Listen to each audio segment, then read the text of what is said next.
میرے آقا کریم صلی اللہ علیہ وآلہ وسلم کے پیارے دیوانوں، آج میں آپ کو ہم بستری کرنے کا سنت طریقہ بتاؤں گا کہ ہم بستری کرنے کا سنت طریقہ کیا ہے۔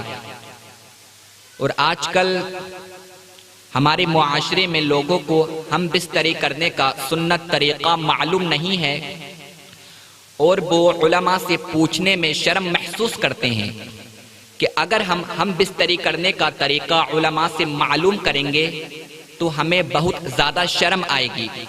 میرے آقا کے دیوانوں، اگر آپ شرعی مسائل پوچھنے میں اگر شرم کریں گے تو یہی شرم آپ کو جہنم کی طرف لے جائے گی۔ آج کے نوجوانوں کا حال تو یہ ہو چکا ہے، جب کوئی کسی مسئلے کی بات آتی ہے تو وہ علماء سے مسئلہ نہیں پوچھتے، انہیں مسئلہ پوچھنے میں شرم آتی ہے، مگر یوٹیوب کے اندر زنا کے مناظر دیکھتے ہوئے شرم نہیں آتی، جھوٹ بولتے ہوئے شرم نہیں آتی، چغل خوری کرتے ہوئے شرم نہیں آتی۔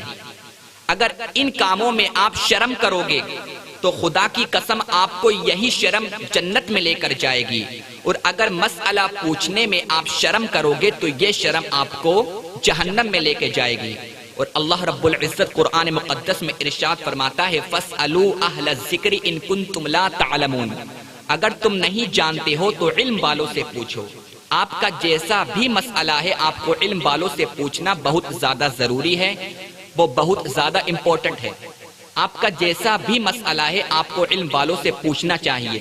تو آج کل کے نوجوانوں کو جب ان کی نئی نئی شادی ہوتی ہے انہیں ہم بستری کرنے کا سنت طریقہ نہیں معلوم ہے، وہ غلط طریقے سے ہم بستری کرتے ہیں، کیونکہ آج انٹرنیٹ کا دور چل رہا ہے۔ انہوں نے انگریزوں کو دیکھا اور اسی طریقے پر وہ ہم بستری کرتے ہیں۔ آقا کے دیوانوں، اگر آپ غلط طریقے سے ہم بستری کریں گے تو اس کا اثر آپ کی صحت کے اوپر بھی پڑے گا، آپ کی بیوی کی صحت کے اوپر بھی پڑے گا، اور آپ کا جو بچہ ہوگا اس کی صحت کے اوپر بھی پڑے گا۔ تو ہم بستری کرنے کا سنت طریقہ معلوم ہونا چاہیے۔ اب دیکھیں ہم بستری کرنے کا سنت طریقہ کیا ہے، میں آپ کو بتاتا ہوں، کیونکہ حق بات کہنے میں شرم نہیں کرنا چاہیے۔ جو حق بات کہنے میں شرم کرے گا اس کو یہ شرم جہنم کی طرف لے جائے گی۔ تو آپ سنیں کہ ہم بستری کرنے کا سنت طریقہ کیا ہے۔ ابو داؤد شریف کے اندر حدیث پاک موجود ہے، اور مشکات شریف کے اندر بھی حدیث پاک موجود ہے۔ عن ابن عباس رضی اللہ تعالی عنہ قال قال النبی صلی اللہ تعالی علیہ وآلہ وسلم لو ان احدکم اذا اراد ان یاتی اہلہ قال بسم اللہ اللہم جنبنا الشیطان وجنب الشیطان ما رزقتنا ثم قدر ان یکون بینہما ولد فی ذلک لم یضرہ شیطان ابدا۔ حضرت ابن عباس رضی اللہ تعالی عنہ، یہ میرے آقا کریم صلی اللہ علیہ وآلہ وسلم کے ایک معتبر صحابی ہیں، جنتی صحابی ہیں۔ یہ فرماتے ہیں کہ کونین کے والی، خسرب خوباں، سیاہ لامکا، نازش ہر دو جہاں، حضور اکرم صلی اللہ علیہ وآلہ وسلم نے ارشاد فرمایا کہ جب تم میں سے کوئی شخص ہم بستری کرنے کا ارادہ کرے، اپنی بیوی کے پاس جانے کا ارادہ کرے، تو سب سے پہلے یہ دعا پڑھے بسم اللہ الرحمن الرحیم اللہم جنبنا الشیطان وجنب الشیطان ما رزقتنا۔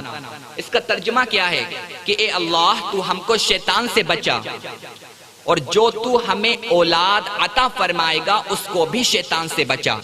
جب آپ یہ دعا پڑھ کر اپنی بیوی سے ہم بستر ہو جائیں گے، اس کے بعد میں اللہ رب العزت آپ کو جو اولاد عطا فرمائے گا تو آپ کی اولاد شیطان سے محفوظ رہے گی، کیونکہ جس وقت بچہ پیدا ہوتا ہے اسی وقت اس کے پاس میں شیطان آ جاتا ہے۔ اگر آپ یہ دعا پڑھ کر اپنی بیوی سے ہم بستر ہو جائیں گے، اس کے بعد میں آپ کی اولاد ہوگی تو آپ کی اولاد کے پاس میں شیطان نہیں آ سکتا۔ تو یہ دعا پڑھ کر اپنی بیوی سے ہم بستر ہو جائیں، اور ہم بستری کرنے سے پہلے 2 رکعت نماز نفل ادا کریں شکرانے کے طور پر۔ اللہ رب العزت کی بارگاہ اقدس میں دعا کریں، اے اللہ تیرا لاکھ لاکھ شکر ہے کہ تو نے ہمیں نکاح جیسی دولت عطا فرمائی، تو نے ہمیں نکاح جیسے عبادت عطا فرمائی، کیونکہ نکاح کرنا عبادت ہے اگر سنت کے طریقے پر کیا جائے۔ اور میرے آقا کریم صلی اللہ علیہ وآلہ وسلم ارشاد فرماتے ہیں النکاح نصف الایمان، نکاح کرنا آدھا ایمان ہے، نکاح کرنا آدھا ایمان ہے۔ تو آپ نکاح کریں تو سنت کے طریقے پر کریں، اور ہم بستری کریں تو سنت کے طریقے پر کریں۔ اور ایک بہت زیادہ ضروری بات میں آپ کو بتاتا ہوں، آقا کے دیوانوں، آج کا حال کیا ہو چکا ہے۔ آج اگر کوئی اپنی بیوی سے ہم بستر ہوتا ہے تو سنت کے طریقے پر نہیں ہوتا، بس وہ اپنی خواہشات کو بجھانے کے لیے اس سے ہم بستری کرتا ہے۔ ہماری یہ نیت بالکل بھی نہیں ہونی چاہیے۔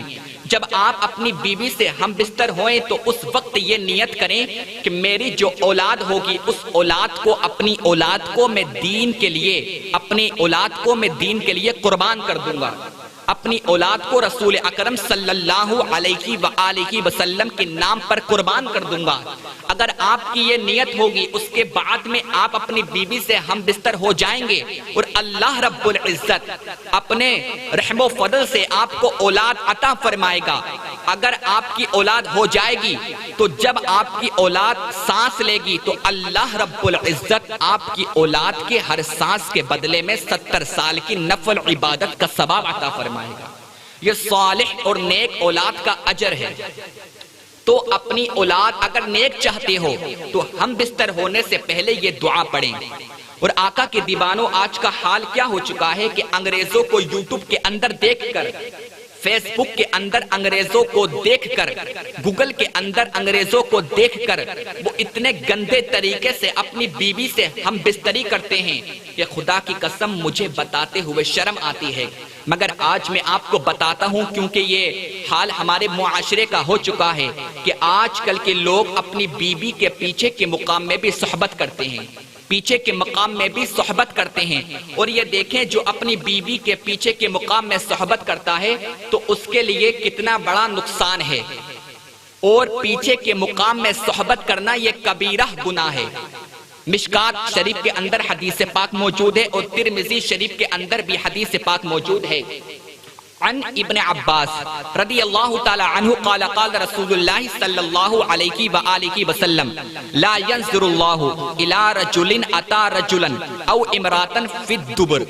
حضرت ابن عباس رضی اللہ تعالی عنہ فرماتے ہیں کہ آقا کریم صلی اللہ علیہ وآلہ وسلم نے ارشاد فرمایا، جو شخص کسی مرد یا عورت کے پیچھے کے مقام میں صحبت کرے گا تو اللہ رب العزت اس کو رحمت کی نگاہوں سے نہیں دیکھے گا، اللہ رب العزت اس کو رحمت کی نظروں سے نہیں دیکھتا ہے۔ اور اسی طریقے سے مسند امام احمد بن حنبل کے اندر حدیث پاک موجود ہے، عن ابی ہریرہ رضی اللہ تعالی عنہ قال قال رسول اللہ صلی اللہ علیہ وآلہ وسلم ملعون من اتا امراتا فی دبرها۔ حضرت ابو ہریرہ رضی اللہ تعالی عنہ فرماتے ہیں کہ آقا کریم صلی اللہ علیہ وآلہ وسلم نے ارشاد فرمایا، جو اپنی بیوی کے پیچھے کے مقام میں صحبت کرے وہ ملعون ہے، وہ شیطان ہے، وہ ملعون ہے، وہ شیطان ہے۔ تو کبھی بھی آپ اپنی بیوی کے پیچھے کے مقام میں صحبت نہ کریں، یہ حرام ہے، یہ کبیرہ گناہ ہے۔ اگر آپ ایسا کریں گے تو اس کا اثر آپ کی صحت کے اوپر بھی پڑے گا، آپ کے بچے کی صحت کے اوپر بھی پڑے گا، اور خدا کی قسم جب آپ کی اولاد ہوگی تو آپ کی اولاد نافرمان ہوگی، آپ کی اولاد آپ کی فرما بردار نہیں ہو سکتی، آپ کی اولاد آپ کی عزت نہیں سمجھے گی۔